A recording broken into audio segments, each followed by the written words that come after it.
Reports are emerging that a rift is widening amid growing tension between Prince Harry and King Charles. Good evening, narrator here. Breaking news tonight that will shake the foundations of the British royal family. We are not talking about simple tabloid speculation anymore. We are not talking about minor palace gossip. We are talking about a formal, legally binding submission filed by Prince Harry that has sent shockwaves through Clarence House. According to documents obtained exclusively by our investigative team, the Duke of Sussex has delivered a direct ultimatum to the King, demanding control over a protected royal legacy that was strictly reserved for Prince William. What is at stake tonight goes far beyond personal pride. This is an explicit attempt to claim the direct heir's sovereign birthright, while the Prince and Princess of Wales navigate their most vulnerable season. Tonight, we expose the secret correspondence, the hidden palace registry files, and the moment King Charles realized his younger son had crossed a boundary from which there is no turning back. The title of Duke of Sussex and the other Scottish titles which I've had the honour to carry for so long, I now pass. Before we go any further, I need you to subscribe and hit that notification bell. What you are about to hear is not being reported anywhere else. The palace is desperate to keep this private, but we bring you these untold stories every single day. So subscribe now and let us proceed into the cold halls of Clarence House. King Charles III had spent 7 decades preparing for difficult state decisions. He understood political tension, constitutional crises, and the burden of the crown. But nothing in his long life prepared him for the contents of the heavy red leather dispatch box placed on his desk that morning. Outside, a relentless London rain beat against the tall glass panes of his private study. Inside, the room was suffocatingly quiet. This is also a time of change for my family. The king adjusted his reading glasses and picked up the wax-sealed envelope. He expected routine briefing papers from the Commonwealth Office. He expected administrative updates on royal charities. He did not expect a declaration of institutional war. The document bore the official legal mark of Prince Harry's private legal counsel. The monarch read the first page once. His hands began to tremble. He read it a second time, his breath catching in his chest as the sheer audacity of the demand settled over him.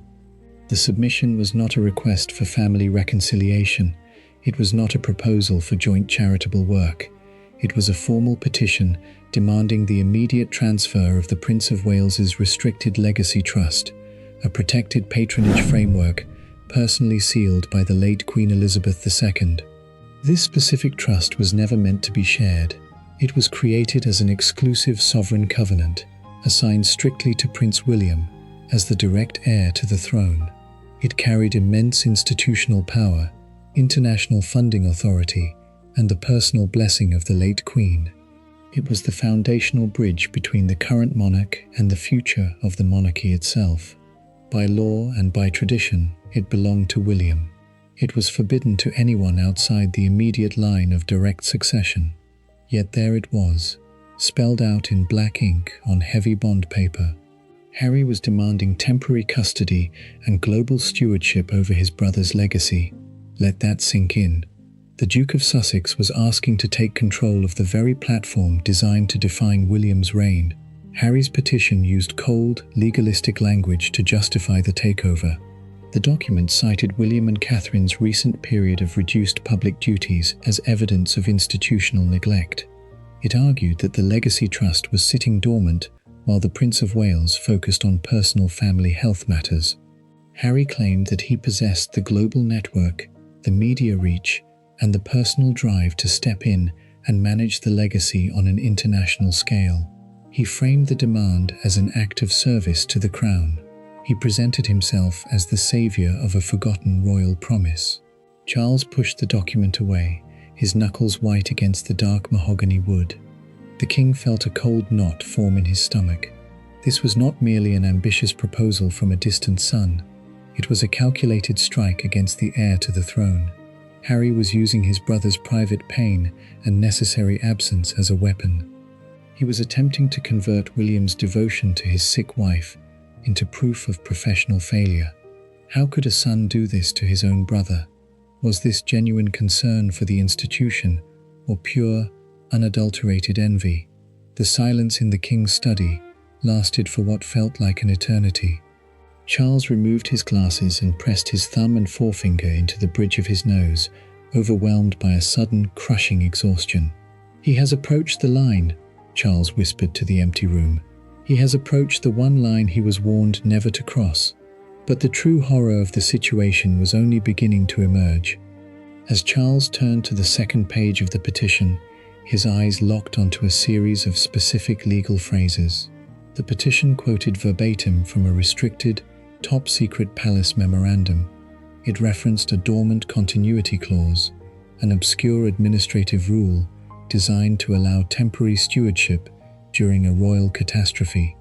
That memorandum was never published. It was never circulated outside the highest tier of palace record keepers. Someone inside the royal registry had leaked confidential codicils to Harry's legal team. This was not an isolated emotional outburst. It was an organized, well-funded, and strategic siege. Hi viewers, if you were in King Charles's position right now, would you completely disown Harry for making this demand? Or would you try to negotiate with him? Type disown in the comments if you think Charles should cut him off completely, or type negotiate if you think he should hear Harry out. If you truly believe in protecting family loyalty and standing up for what is right, hit that like button right now to show your support for Catherine and William. The betrayal ran deeper than Charles could have ever imagined. The king sat frozen as the implications began to multiply. If Harry possessed access to restricted palace records, what else had been passed across the Atlantic? What other protected covenants were currently being analyzed by commercial legal teams in California? Charles realized that his private indulgence of Harry's past behavior had created a monster of entitlement. By trying to keep the door open for his younger son, he had left the front door of the monarchy completely unguarded. A soft knock echoed at the study door, shattering the oppressive silence. The king's private secretary stepped inside, his face drained of all natural color. He did not offer his usual morning greeting. He simply held out a secondary briefing file stamped with the highest security clearance. "Your Majesty," the secretary said, his voice barely above a whisper, "the Prince of Wales has arrived at Clarence House. He is outside, and he demands an immediate private audience." Charles felt his heart hammer against his ribs. William already knew. The future king had discovered the petition before his father could even draft a response. The heavy double doors opened, and Prince William stepped into the study. He carried no briefing papers. He brought no legal advisors. His jaw was clenched so tightly that a pulse throbbed in his cheek. His eyes were cold, sharp, and entirely devoid of warmth. William did not sit down. He stood across from his father's desk, towering over the sitting monarch. The air between father and son vibrated with an unspoken, dangerous tension. "He wants my legacy," William said, his voice flat, low, and laced with absolute steel. It was not a question. It was a declaration of war. Charles looked up at his eldest son, seeing the profound hurt buried beneath the anger. William had been carrying the massive burden of his wife's health battle, protecting his young children from media frenzy, and attempting to keep the royal workload afloat. He had sacrificed his personal comfort to shield his family, and while he was down, while he was shielding Catherine in the dark, his own brother had reached for his crown. "I have not granted the petition, William," Charles said quietly, trying to inject calm into the room. "You should have rejected it the moment it touched your desk," William shot back, his voice rising just enough to cut through the quiet study. "You should have destroyed it, but you read it, you entertained it, and now he thinks my life's work is up for negotiation." Charles raised his hand, pleading for patience. "We must handle this with strategic caution, William. If we issue an immediate, aggressive refusal, Harry's public relations apparatus will spin this into a global narrative. They will claim we are blocking him from doing charitable good. They will paint us as cruel." William leaned forward, placing both palms flat on the king's desk. He stared directly into his father's eyes. "Let them paint us however they want. My wife's dignity is not for sale. My birthright is not a temporary prize for someone who abandoned his duty. If you do not stop him, father, I will." The threat hung in the air like heavy smoke. Charles realized he was caught in an impossible, catastrophic dilemma. On one side stood his younger son, wielding legal threats, confidential leaks, and the court of global public opinion. On the other side stood the heir to the throne, hardened by grief, fiercely protective of his wife, and ready to sever all ties with the crown if his authority was compromised. There was no middle ground left. There was no comfortable compromise. The house of cards was collapsing, and the clock was ticking. Before Charles could speak another word, his private secretary re-entered the room without knocking. His hands were shaking violently as he held up a secure tablet. "Your Majesty, Your Royal Highness," the secretary stammered, looking between the two men with absolute dread. "We have a massive security breach. Prince Harry has just landed at Heathrow Airport, and his media team has already signaled to London newsrooms that he is expecting a historic outcome at Clarence House within the hour." The king looked at William. William looked at the king. The storm had officially reached the palace gates, and the confrontation that would decide the fate of Queen Elizabeth's forbidden legacy was about to begin. The tension hanging over London that morning was thick enough to choke on. As news of Prince Harry's unexpected landing spread through palace hallways, Prince William left Clarence House, his heart heavy with a mixture of cold fury and profound exhaustion. He did not head back to his official office. He drove straight to Adelaide Cottage. He needed to see Catherine. He needed to look into his wife's eyes and tell her what was happening behind the closed doors of the monarchy. Inside the quiet sanctuary of their home, the morning light filtered softly through the windows.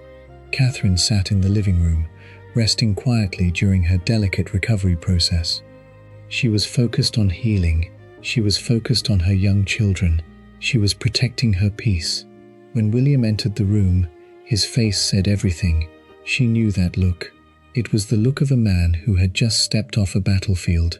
William sat beside her, taking her slender hand into his own. He did not mince words. He did not sugarcoat the truth. He laid out the unbelievable reality of Harry's legal submission. He revealed that Harry was attempting to take temporary control of the restricted legacy trust, the foundational work Catherine and William had built together over years of dedicated service. Catherine sat frozen, her face turned pale. "Vacant," she whispered, her voice cracking slightly under the emotional weight. "He is telling the king that our work is vacant." William nodded slowly, his grip tightening on her hand. That single word stung deeper than any tabloid headline ever could. Harry was taking her necessary, life-saving period of medical rest and framing it as institutional abandonment. He was converting her quiet bravery into an excuse for a corporate takeover. Catherine turned her head toward the mantelpiece. Sitting there in the soft light was the original silver emblem of the Legacy Trust, presented to them years ago with Queen Elizabeth's personal blessing. It represented promises made to children, families, and vulnerable communities across the nation. It was not a brand. It was not a commercial property. It was a sacred duty. "He cannot have it, William," Catherine said, her quiet voice suddenly turning as sharp and strong as polished steel. "This is not about ambition anymore. This is about basic decency." While William stood by his wife at Windsor, King Charles was conducting his own ruthless investigation at Clarence House. The monarch sat at his desk, staring down the former palace records advisor, Sir Malcolm Avery. The older man stood trembling in the center of the study, clutching his wooden walking stick with white knuckles. Charles did not shout. He did not raise his voice. His tone was dangerously low, carrying the weight of sovereign authority. "How did those restricted clauses leave this building, Malcolm?" Charles asked, leaning forward over his desk. Avery swallowed hard, his eyes darting toward the floor. Under relentless questioning, the former advisor broke down completely. He confessed that months earlier, following a high-profile gala where Catherine's empty chair had drawn media attention, he had spoken carelessly to an overseas charity executive. He had casually mentioned the existence of an old, dormant continuity clause hidden deep within the palace registry files. That single leak was all Harry's legal team needed. They seized upon that obscure rule. They hired high-powered international consultants. They contacted Avery 3 separate times, extracting structural details and using them to craft a legal petition designed to bypass normal royal protocol. They deliberately stripped out the mandatory clause, stating that any temporary manager must act strictly under William's direct command. They wanted total control. They wanted the glory without the duty. Queen Camilla stepped into the study after Avery was dismissed. She looked at her husband, seeing the terrible conflict burning in his chest. "You know what they are doing, Charles," Camilla warned gently, placing a hand on his shoulder. "It is a trap. If you reject Harry's demand, his public relations team will paint you as a cold, uncaring father, denying his son a chance to serve.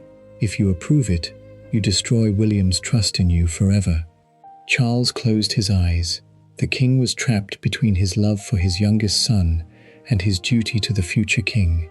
Then came the discovery that blew the entire crisis wide open.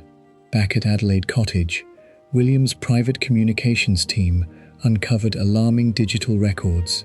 Harry's public relations unit in California had already pre-booked a commercial photography team outside a major children's facility in South London.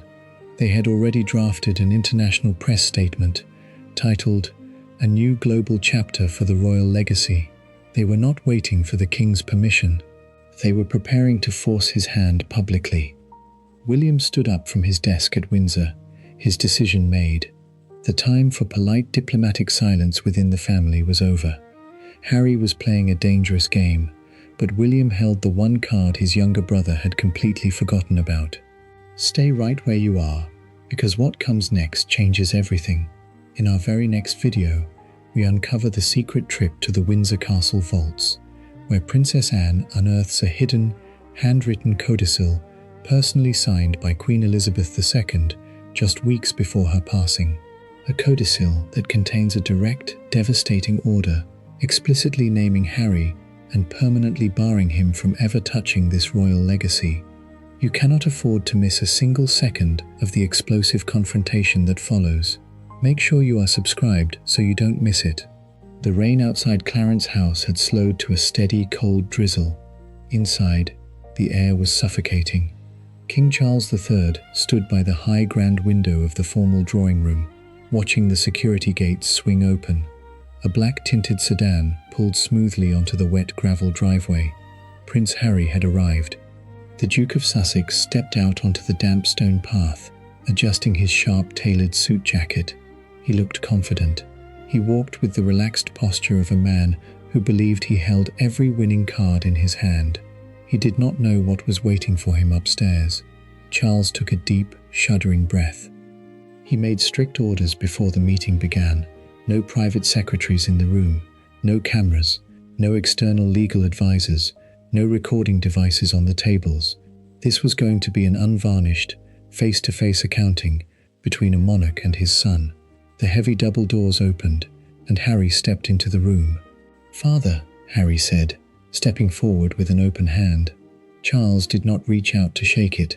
He pointed firmly toward the leather armchair opposite his own. "Sit down, Harry." The warmth drained from Harry's face.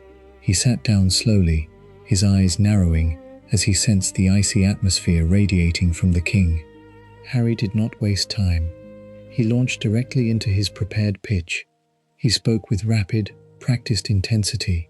He claimed he was not trying to attack the institution. He claimed he was not trying to strip William of his elevated Prince of Wales title. He insisted that his legal petition was an act of modernizing generosity. He argued that William was currently overburdened by personal family crises and unable to expand the legacy trust internationally. "The charity is stalling, Pa," Harry said, leaning forward with aggressive passion. "The global donors are losing interest. William is focused on his home life, and rightly so. But the work cannot just sit there. I have the platform in America. I have the corporate sponsors lined up. Let me run the international arm of the legacy. It protects the family image." Charles sat in absolute silence, listening to his younger son. Pause. The king did not see a dutiful prince attempting to help his brother. He saw a cold, calculating opportunist capitalizing on a family emergency. "Why was Catherine not consulted about this submission, Harry?" Charles asked, his voice dropping into a razor-sharp whisper. Harry blinked, momentarily thrown off by the direct question. He shrugged his shoulders with an air of mild indifference. "Catherine is away from public duties. We did not want to disturb her recovery with administrative logistics. Permission is not required from someone who is currently inactive." That was the exact moment the room transformed into a battleground. Charles stood up from his chair, his tall frame looming over Harry. The gentle, accommodating father vanished entirely. Standing in his place was the King of the United Kingdom. "You call her recovery inactivity?" Charles demanded, his voice trembling with controlled outrage. "You take your sister-in-law's private suffering, her necessary medical seclusion, and you turn it into a legal argument for a corporate takeover. You present yourself as a savior while reaching for your brother's birthright." Harry's jaw tightened. He stood up to face his father. "It is not just his birthright. Our grandmother always intended for us to share global initiatives. She told me herself years ago that I was meant to hold an international role for the crown. Do not invoke your grandmother's memory to justify this betrayal," Charles countered, his hand coming down hard onto the side table. The king stepped closer to Harry, looking directly into his eyes. "We know where you got those legal clauses, Harry. We know your team bribed internal information out of Sir Malcolm Avery. You did not draft this out of concern for the crown. You used stolen palace records to construct a backdoor siege." Harry went completely rigid. The color drained from his lips. He had assumed the palace would be too terrified of a media fallout to investigate the origin of the legal documents. He thought the threat of public scandal would force Charles to sign the temporary stewardship agreement quietly. He was wrong. This was never about charity. This was about dominance. Harry tried to recover his composure, his voice turning cold and defiant. "If you reject this petition, Pa, the draft launch details will be released to the press. The world will see that you turned down hundreds of millions in global philanthropic funding, simply to protect William's pride. Ask yourself how that looks to the public." A sharp, sudden click echoed from the far side of the drawing room. The side door swung open wide. Harry turned his head quickly, expecting a secretary or a security officer. It was not an aide. Prince William stepped through the doorway, and standing right beside him, perfectly composed, wearing a navy-tailored coat, was Catherine, Princess of Wales. Harry froze in place, his breath catching violently in his throat. Catherine walked slowly into the center of the room, her eyes fixed directly on Harry. She did not look weak. She did not look defeated. Her presence carried the formidable, quiet authority of a true future queen. The silence in the drawing room was absolute. You could hear the rain tapping softly against the glass. Catherine stopped just 3 feet away from Harry. She looked at him with an expression of deep, tragic realization. "Why was my recovery painted as abandonment, Harry?" Catherine asked, her voice calm, clear, and ringing with emotional truth. "I trusted you as a brother for over a decade, and you waited for me to fall ill to try and take what William and I built for the children of this nation." Harry opened his mouth to reply, but no words came out. The arrogant confidence he had walked into Clarence House with completely disintegrated under her direct gaze. William stepped forward, positioning himself firmly beside his wife. He held out a dark leather binder and placed it on the table between them. "You think you hold the legal authority, Harry," William said, his voice dropping into a terrifyingly quiet register. "You think an old registry clause gives you a right to my legacy. We are on our way to Windsor Castle right now. Princess Anne has just unsealed Queen Elizabeth's private vault, and what is written inside that vault will end your claim forever. Do not look away, because the true climax of this royal crisis is happening in our next video. We are taking you inside the private Windsor Library, where Princess Anne reads the explosive, never-before-seen handwritten codicil left by Queen Elizabeth II. A secret decree that contains a specific, devastating 4-word instruction that strips Harry of all future claims and leaves him completely cast out from the crown's heritage. You cannot afford to miss the final verdict. Make sure you hit that subscribe button right now so you don't miss the shocking conclusion. The heavy stone walls of Windsor Castle held centuries of dark secrets, but none as dangerous as the document sitting on the oak table in the private royal library. Outside, night had fallen over the estate. Rain lashed against the arched glass windows. Inside, 3 figures stood under the dim amber lamps: King Charles III, Prince William, and Princess Anne. Between them sat the keeper of the Privy Seal, holding a locked brass box stamped with the late Queen Elizabeth II's sovereign cipher. The atmosphere in the room was rigid. It smelled of old leather, iron ink, and dusty parchment. Princess Anne stepped forward, her sharp eyes cutting through the dim light. She picked up the small brass key, turned it in the lock, and lifted the heavy lid. Inside lay a sealed envelope bound with red silk ribbon. It was Queen Elizabeth's secret codicil, penned during the final months of her historic reign. Anne broke the red wax seal with practiced precision. She unfolded the thick paper, her face remaining entirely unreadable as her eyes scanned the elegant handwriting. Charles watched his sister, his hands folded tightly behind his back, his heart hammered against his chest. "Read it, Anne," the king said quietly. Anne cleared her throat, her voice echoing clearly through the vaulted library. "I hereby decree that the governance, protection, and sovereign stewardship of the Royal Legacy Trust shall remain irrevocably tied to the Prince of Wales and his direct successor," Anne read, her words cutting through the air like sharp glass. "Under no circumstances shall this authority be divided, delegated, or assumed by any individual who has chosen to relinquish official working duties or enter commercial enterprise." Silence descended upon the library. Absolute, crushing silence. Pause. The late Queen had anticipated this exact betrayal. She knew the temptation for commercial expansion would eventually target her family's most sacred work, so she built a legal fortress around William and Catherine's birthright before she passed away. Anne looked up from the document, staring directly at her brother. She wrote a specific 4-word instruction at the bottom: Charles. Permanently barred from administration, she foresaw Harry's ambition. She shut the door herself. William leaned over the table, placing his hand gently on the late Queen's handwriting. The emotional relief was overwhelming. His grandmother had protected him long before he even knew he needed protection. The dormant continuity clause Harry's team had tried to exploit was rendered utterly worthless by sovereign command. Yet, Charles stood motionless, torn apart by the agonizing reality of his duty. Signing the formal rejection order meant delivering a total, crushing defeat to his younger son. It meant sealing the final divide between Montecito and Buckingham Palace. It meant choosing between the feelings of a father and the solemn oath of a king. "If I sign this, Anne, I close the door on Harry forever," Charles whispered, his voice cracking with immense sorrow. Anne stepped closer to the king, placing a firm, strong hand on his shoulder. "You are not closing the door on Harry, Charles. Harry closed the door on himself when he demanded what belongs to William. Your mother wrote this to save the monarchy.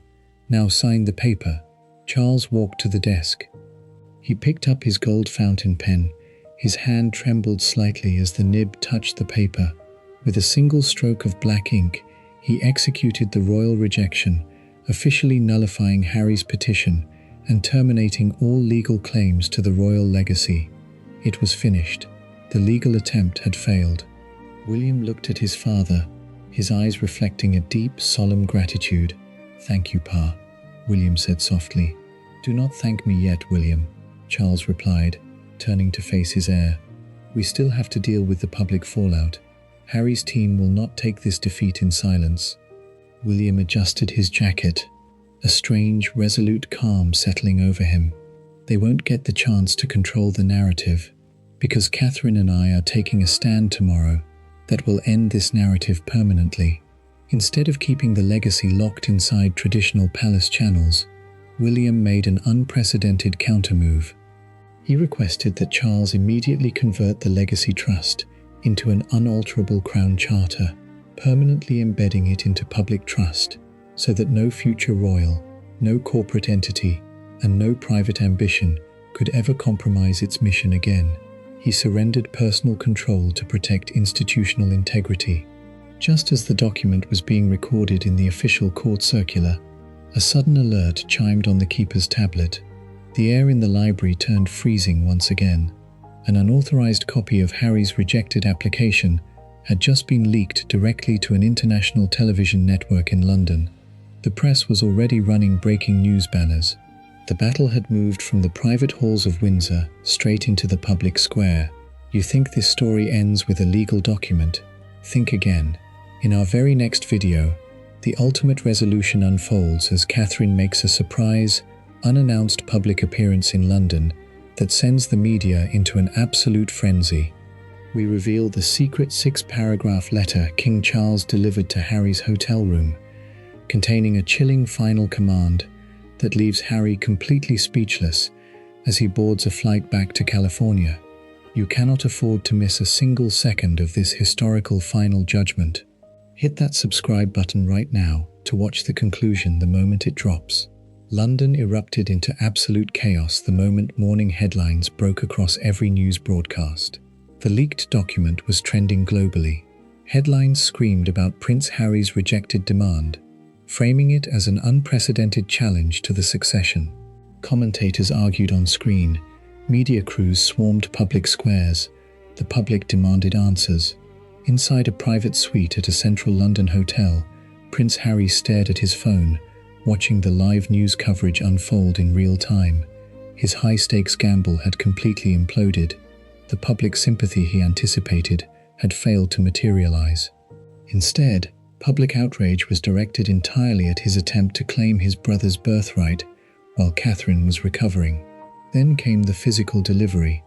A royal courier arrived at the hotel suite, carrying an official document wrapped in blue ribbon and marked with King Charles's private sovereign stamp. It was the formal 6-paragraph refusal letter, executed at Windsor Castle. Harry unsealed the paper with trembling hands. The letter was cold, precise, and absolute. Paragraph by paragraph, it terminated every legal argument. It declared that the legacy trust was permanently protected under an unalterable Crown Charter. It ordered the immediate destruction of all draft promotional materials bearing royal insignia. Most chillingly, the final paragraph contained a direct command from King Charles himself. Harry was ordered to cease all unauthorized attempts to access restricted palace records, effective immediately. The legal loophole was closed forever. Harry collapsed into a chair, staring at the king's signature. He called Montecito. The conversation was brief, strained, and filled with heavy silence. He realized the sobering truth. He had come to London expecting a surrender, but he was returning home with a permanent boundary drawn between himself and the crown. Meanwhile, across London, the true climax of the day was taking place in South London. The media teams Harry's staff had pre-booked outside the children's facility were still standing on the pavement with their cameras ready. They were waiting for a corporate announcement. Instead, a royal convoy pulled up to the curb. The rear door opened. Prince William stepped out first, followed immediately by Catherine, Princess of Wales. The crowd went completely silent for a single, breathless second. Then, an overwhelming roar of applause erupted down the street. Cameras flashed rapidly. Catherine walked toward the crowd with effortless grace, stopping to talk directly to families, smiling warmly, and placing her hand over her heart. She did not look like someone whose work was vacant. She looked like a future queen. By making that single public appearance alongside her husband, Catherine shattered Harry's legal argument without speaking a single defensive word to the press. Her presence delivered an undeniable public judgment. The public saw where the real dedication lay. That afternoon, King Charles met William and Catherine privately at Clarence House following their engagement. The heavy rain had finally stopped, replaced by a soft afternoon light through the drawing room windows. Charles walked over to Catherine, taking both of her hands into his own. "The promise is safe, Catherine," the king said quietly, his eyes filled with warmth and deep admiration. Catherine smiled softly. looking into the eyes of her sovereign. Then the work can continue, Your Majesty. The crisis that threatened to divide the royal legacy ended up solidifying the direct line of succession stronger than ever before. William's decisive action to convert the legacy into a public trust ensured that no future claimant could ever weaponize an empty chair. Sir Malcolm Avery was quietly stripped of all palace advisory clearances, his decades of royal access erased in an afternoon. The internal leak was eliminated. The royal registry files were sealed under updated security protocols.